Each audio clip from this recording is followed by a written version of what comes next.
அனைவருக்கும் வணக்கம். கதை நேரத்தில் மீண்டும் உங்களை சந்திப்பதில் மகிழ்ச்சி. இன்று நான் சொல்லப்போகும் நீங்கள் கேட்கப் போகும் கதை பாண்டிமாதேவி. எழுதியவர் திரு ந. பார்த்தசாரதி அவர்கள். அத்தியாயம் 26. வேடம் வெளிப்பட்டது.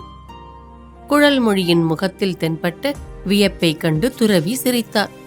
இந்த அறைக்குள் இருப்பதை நான் எப்படி இவ்வளவு சரியாக கண்டுபிடித்து கூறினேன் என்றுதானே நீ வேப்படைகிறாய்? குழல்மொழி அவருடைய கேள்விக்கு மறுமொழி சொல்லாமல் ஒரு கணம் அவருடைய முகத்தையே உற்று பார்த்து கொண்டு நின்றாள். ஏன் அப்படி என்னையே பார்க்கிறாய்? என்னுடைய ஆரூட திறமையை பரிசோதிப்பது போல் நீ கேள்வி கேட்டாய். நான் பதில் கூறினேன். இத்தனை கட்டுக்காவல்களையும் கடந்து யவன வீரர்கள் வாளேந்தி நின்று அயராமல் காக்கும் இந்த இடத்துக்குள் இருப்பதை புள்ளி பிசகாமல் தெள்ளத் தெளிய அடிகள் எப்படி கூறினார் என்று சிந்தித்து பார்க்கிறாயா? அடிகளின் கேள்வியை கவனிக்காதது போல் இருந்துவிட்டு, சரி வாருங்கள், மேலே சுற்றி பார்க்கலாம் என்று கூறி அவரை அந்த இடத்திலிருந்து அழைத்துச் செல்ல முயன்றாள் குழல்மொழி. முடியாது பெண்ணே, நான் ஏமாற மாட்டேன். இந்த யவன வீரர்களின் காவல்களுக்கு அப்பால் என்ன இருக்கிறதென்பதை தெரிந்து கொள்ளாமல் நான் இங்கிருந்து ஒரு அடி கூட நகரமாட்டேன் என்று கூறி அவர் பிடிவாதமாக அங்கிருந்து புறப்பட மறுத்தார். அதுதான் அங்கிருப்பதை உங்கள் ஆரூடத்தினால் சொல்லிவிட்டீர்களே. சொன்னால் மட்டும் போதுமா? எங்களுடைய முன்னோர் சுந்தர முடியையும் வீரவாளையும் நான் ஒரு முறையாவது கண்குளிர காண வேண்டாமா? துறவி உருக்கமான குரலில் அவளை கெஞ்சினார். அதென்ன எங்களுடைய முன்னோர் என்கிறீர்கள்? அடிகளுக்கு தமிழில் தன்மை, முன்னிலை, படற்கை வேறுபாடென்றும் தெரியவே தெரியாதா? நீர்தான் பாண்டிய மரபின் இறுதி வாரிசு போலல்லவா பேசுகிறீர் என்று திருப்பி கேட்டாள் இடையாற்று மங்கலம் நம்பியின் புதல்வி. ஏன் அப்படி இருக்க முடியாதோ? உனக்கு வேண்டுமானால் அது தெரியாமல் இருக்கலாம். இதோ ஒரு கணம் பொறுத்திரு என்று சொல்லிவிட்டு அங்கே பக்கத்தில் இருந்த வேறோர் மண்டபத்தில் நுழைந்து மறைந்தார் அடிகள். அவர் என்ன செய்ய போகிறார் என்பதை அறியும் ஆவலோடு அந்த மண்டபத்தின் வாயிலேயே பார்த்து கொண்டு தான் நின்றிருந்த இடத்தை விட்டு அசையாமல் நின்றாள் குழல்மொழி. சிறிது நேரம் கழித்து மண்டபத்துக்குள்ளிருந்து வெளிவந்த ஆளை பார்த்தபோது அவள் அப்படியே அதிர்ச்சி அடைந்து போய் நின்றாள். அவளால் தன் கண்களையே நம்ப முடியவில்லை. இளவரசன் ராஜசிம்ம பாண்டியன் அவள் முன்பு வந்து நின்றான். அவனுடைய கவர்ச்சிகரமான கண்களிலும் சிரிப்பு குடியிருக்கும் செவ்விதழ்களிலும் குறும்புத்தனும் குமிழியிட்டது. வியப்பும் பயமும் வெட்கமும் ஆகிய அத்தனை உணர்ச்சிகளும் அந்த பெண்ணின் பிறைச்சந்திரனை ஒத்த நெற்றியில் சங்கமமாயின. நான் தான் துறவி, துறவிதான் நான். இந்த உண்மை உன்னுடைய தந்தைக்கும் அவருடைய அந்தரங்க ஒற்றனான நாராயணன் சேந்தனுக்கும் நன்றாக தெரியும். வேண்டுமென்றே உனக்கு மட்டும் தெரிய விடாமல் மறைத்துக் கொண்டேன் நான். இப்பொழுது நீயும் தெரிந்து கொள்வதற்கு சந்தர்ப்பம் வந்துவிட்டது. தெரிந்து கொள் என்றான் ராஜசிம்மன். துறவியாக வேடம் போட்டு இளவரசராக மாறி தன்னை ஆச்சரியத்தில் ஆழ்த்தி நிற்கும் அவரிடம் என்ன பேசுவதென்று தெரியாமல் திகைத்தாள் அவள். இப்போதாவது சொல், எதிர்காலத்தில் யாருடைய தலையில் சூடுவதற்காக வைக்கப்பட்டிருக்கிறதோ அவன் கூடவா தனது முன்னோர் பயன்படுத்திய சுந்தர முடியையும் வீரவாளையும் பார்க்கக்கூடாது? இனி உங்களை தடுக்க நான் யார்? அதோ பயங்கரமான அந்த யவன காவல் வீரர்களே இன்னார் என்று தெரிந்து கொண்டவுடன் உருவிய வாளை உரைக்குள்ளே போட்டுக்கொண்டு வணங்கி நிற்கிறார்களே என்று அதுவரையில் வாய் திறவாமல் இருந்த குழல்மொழி வாய் திறந்து மறுமொழி சொன்னான். அந்த வாள்களுக்கு நான் என்றும் அஞ்ச மாட்டேன்.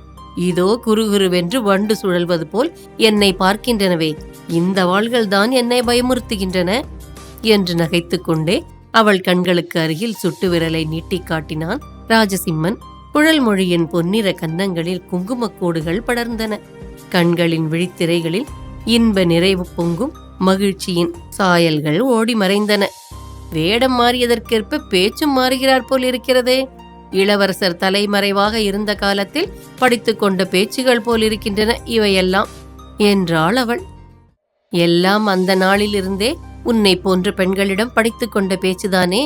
10-12 ஆண்டுகளுக்கு முன்னால் மதுரை அரண்மனை நந்தவனத்தில் சிறு குழந்தைகளாக விளையாடிக் கொண்டிருப்போமே, அப்போது நடந்ததெல்லாம் உனக்கு நினைவிருக்கிறதா குழல்மொழி? உங்களுக்கெல்லாம் அப்போது 7-8 வயது கூட இருக்காது. பட்டுப்பாவாடை மண்ணில் புரள நீ, தளபதியின் தங்கை பகவதி, ஆசிரியர் மகள் விலாசினி, இன்னும் 2-3 சிறுமிகள் எல்லோருமாக சேர்ந்து கொண்டு அரண்மனை நந்தவனத்துக்கு பூப்பறிக்க வருவீர்கள். நான் அப்பொழுது 10-12 வயது சிறுவன். வாட்போர் கற்றுக்கொண்டிருந்த சமயம் அது. வேடிக்கைக்காக வாளை உருவி செடிகளை வெட்டுவேன். உங்கள் பூக்கூடைகளை தட்டிவிடுவேன். உங்களுக்கு அப்போது எப்படி கோபம் வரும்? என்னை என்னென்ன பேச்சு பேசுவீர்கள்? பழைய இளமை நினைவுகளை நினைத்து பார்க்கும்போது ஏற்படும் ஒருவித ஏக்கம் மிகுந்த குரலில் பேசினான் ராஜசிம்மன். ஏ அப்பா, உங்களுக்குத்தான் எவ்வளவு நினைவாற்றல்! நாங்கள் கூட மறந்துவிட்டோம். சிறுவயதில் நடந்தவற்றையெல்லாம் மறந்து விடாமல் நினைவு வைத்துக் கொண்டிருக்கிறீர்களே என்று சொல்லி சிரித்தாள் குழல்மொழி. சொல்லி முடித்ததும் அவள் நெஞ்சம் மேலெழுந்து தனியே ஒரு பெருமூச்சு அவளிடமிருந்து வெளிப்பட்டது. அவள் உள்ளத்திலும் துள்ளி திரிகின்ற காலமான அந்த பிள்ளை பருவத்து நிகழ்ச்சிகள், அவற்றை பற்றிய நினைவலைகள், கழிவிறக்கங்கள் எல்லாம் குமுறி எழுந்தன. வயது ஆக ஆக மனிதனுக்கு எது தன்னுடைய சொந்த கணக்கில் மீதமாகிறது தெரியுமா குழல்மொழி? பழைய இளமை நினைவுகள் மட்டும்தான்.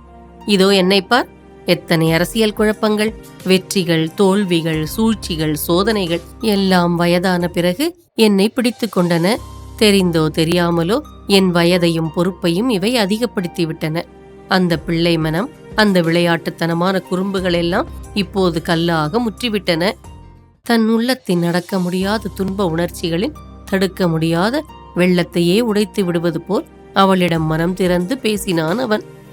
பேசிக்கொண்டே இருந்தவன் பேச்சை நிறுத்திவிட்டு அவள் முகத்தை ஏறிட்டு பார்த்தபோது மென்மையான சோகம் படிவதை போன்ற கண்களின் கடைக்கோடியில் 2 நீர் முத்துக்கள் உதிர இருந்தன. அவன் பார்த்ததும் திடுக்கிட்டவன் போல தன் கையால் கண்களை துடைத்து கொண்டாள் குழல்மொழி. அடடா, உணர்ச்சி வசப்பட்டு எதையோ பேசி உன் துன்பத்தை கிளறிவிட்டு விட்டேன் போலிருக்கிறதே. இதுவரை நான் கூறியவற்றை மறந்துவிடு. வா, உள்ளே போய் அந்த சுந்தர முடியையும் பொற்சிம்மாசனத்தையும் வீரவாளையும் இருவருமே பார்த்துவிட்டு வருவோம். நான் வரவில்லை, நீங்கள் மட்டும் போய் பார்த்துவிட்டு வாருங்கள். பரவாயில்லை, நீயும் வா. ராஜசிம்மன் அவளை வற்புறுத்தி அழைத்து கொண்டு உள்ளே போனான். ஆஹா, அந்த அறைக்குள் தான் என்ன ஒளி, என்ன அழகு!